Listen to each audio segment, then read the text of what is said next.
స్వతంత్ర సమరయోధుడు, తెలంగాణ తొలి మలి దశ ఉద్యమకారుడు, పద్మశాలి ముద్దుబిడ్డ కొండా లక్ష్మణ్ బాపూజీ 12వ వర్ధంతి వేడుకల్ని రామకృష్ణాపూర్ పట్టణ పద్మశాలి సంఘం నాయకులు ఘనంగా నిర్వహించారు. ఈ సందర్భంగా ఆయన చిత్రపటానికి పూలమాలలు వేసి నివాళులర్పించారు. అనంతరం నాయకులు మాట్లాడుతూ ఉద్యమ సారథిగా తెలంగాణ సాయుధ పోరాటంలో ఆయన చేసిన ఉద్యమ స్ఫూర్తిని యావత్ తెలంగాణ ప్రజలు వారి గుండెల్లో చిరస్మరణీయంగా గుర్తుపెట్టుకుంటారని పేర్కొన్నారు. నేటి తరం యువత బాపూజీ లక్ష్య సాధనకి కృషి చేయాలని పిలుపునిచ్చారు. పద్మశాలిలని, చేనేత కార్మికుల్ని రాష్ట్ర ప్రభుత్వం అన్ని విధాలుగా ఆదుకోవాలని డిమాండ్ చేశారు. ఈ కార్యక్రమంలో ఆ సంఘం అధ్యక్షుడు వనం సత్యనారాయణ, ప్రధాన కార్యదర్శి ఆడెపు తిరుపతి, కోశాధికారి వేముల వెంకటేశం, స్టీరింగ్ కమిటీ సభ్యులు సారంగపాణి, జాయింట్ సెక్రటరీ బండారి రవి, ఉపాధ్యక్షులు అక్కపల్లి సమ్మయ్య, సభ్యులు కొండా కుమార్, మల్లేష్, రాజేందర్, శంకర్ తదితరులు పాల్గొన్నారు.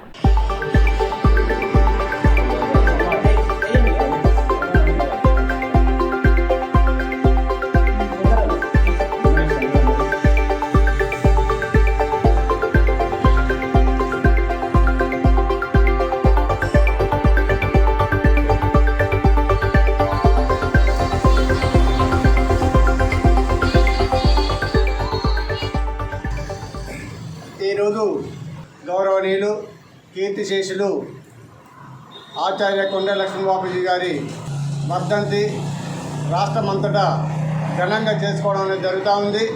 ఆచార్య కొండా లక్ష్మణ్ బాపూజీ ప్రజాకర్ల ఉద్యమంలో కానీ, తొలి దశ మలి దశ ఉద్యమాల్లో కానీ ఎంతో ఉన్నతత్వంతో మరి పోరాటం చేసి ఆయన యొక్క ఔన్నత్యాన్ని చాటుకోవడం జరిగింది. వీరు 1915 సెప్టెంబర్ 21న మన వాంకిడి గ్రామంలో జన్మించినారు. వీరు ఉన్నతమైన విద్యలన్నీ హైదరాబాద్లో కొనసాగించారు. 1952లో మొదటి ఎమ్మెల్యేగా ఆసిఫాబాద్కు మరి ఎన్నికయ్యి తన ఉన్నతమైన శైలితోటి మరి రాష్ట్ర ప్రభుత్వం లోపల మంత్రివర్గంలో కానీ, ఎమ్మెల్యే కానీ, డిప్యూటీ స్పీకర్గా కానీ ఎన్నో పదవులు అధిరోహించి వాటికి పూర్తి న్యాయం చేసే విధంగా వారి నడవడిక నడిచినారు. అదేవిధంగా పద్మశాలి ఐక్యత కొరకు, పద్మశాలి యొక్క బాగోగుల కొరకు, వారి యొక్క వనరుల కొరకు ఎంతో మహర్నిశలు మరి పాటుపడి కష్టపడి వారికి న్యాయం చేసే విధంగా వారి యొక్క నడవడిక నడిచారు. అదేవిధంగా నారాయణగూడ ఉన్నటువంటి భవన్ను, నారాయణగూడ కొండా లక్ష్మణ్ ఆచార్య భవన్ను వారికి ఉన్నటువంటి చేదోడు వాదుడుగా ఉన్నటువంటి సభ్యులందరినీ ఒక తాటిపైకి తీసుకొచ్చేసి ఆ భవనాన్ని వారే కష్టపడి నిర్మించినటువంటి మహానీయుడు.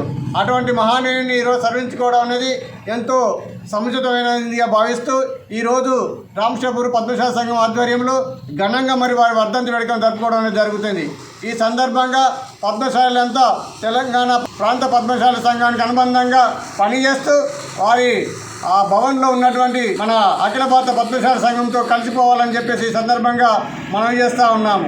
రానున్న రోజుల్లో మరి చేనేత కార్మికులకు ఎన్నో స్కీమ్లను ఏర్పాటు చేసే విధంగా ఇప్పుడు ఉన్నటువంటి రాష్ట్ర అధ్యక్ష కార్యదర్శులు చాలా కష్టపడుతూ ఉన్నారు.